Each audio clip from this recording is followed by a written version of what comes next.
তো আমি ইলিশ মাছ কটা কেটে ধুয়ে নিয়েছি। তো এর মধ্যে হলুদ দিলাম, একটু লঙ্কার গুঁড়ো দিয়ে দিলাম, যেহেতু এটা ভাজা খাবারটা ঝাল ঝাল না হলে ভালো লাগবে না। আর স্বাদ মতো নুন দিয়ে দিলাম।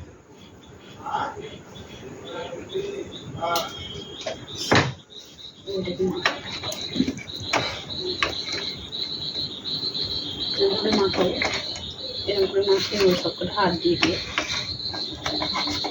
মাখিয়ে ফিরছি।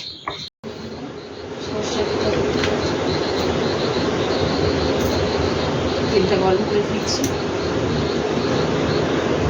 জল টল ভরতে হবে।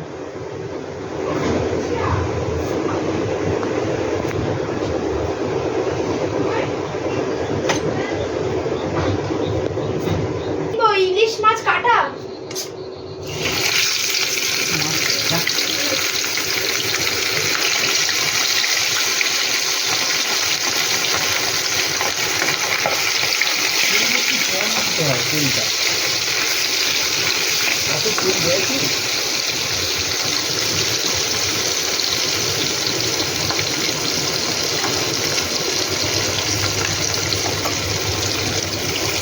একবার উল্টে দিয়েছিলাম বন্ধুরা, আর একবার উল্টে দিই।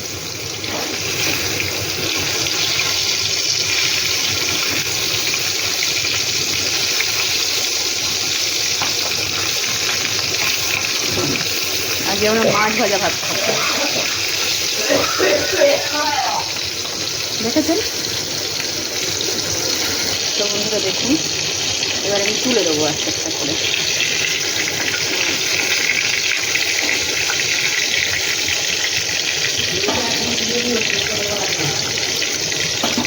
তুলে নিয়ে ফিরছি বন্ধুরা। আর এই যে 3টে পিস ছিল দিয়ে নিয়েছি।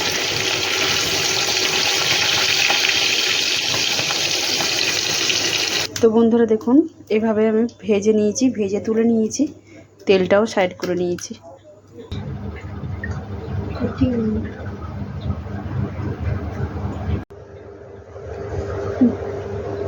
এই যে দেখ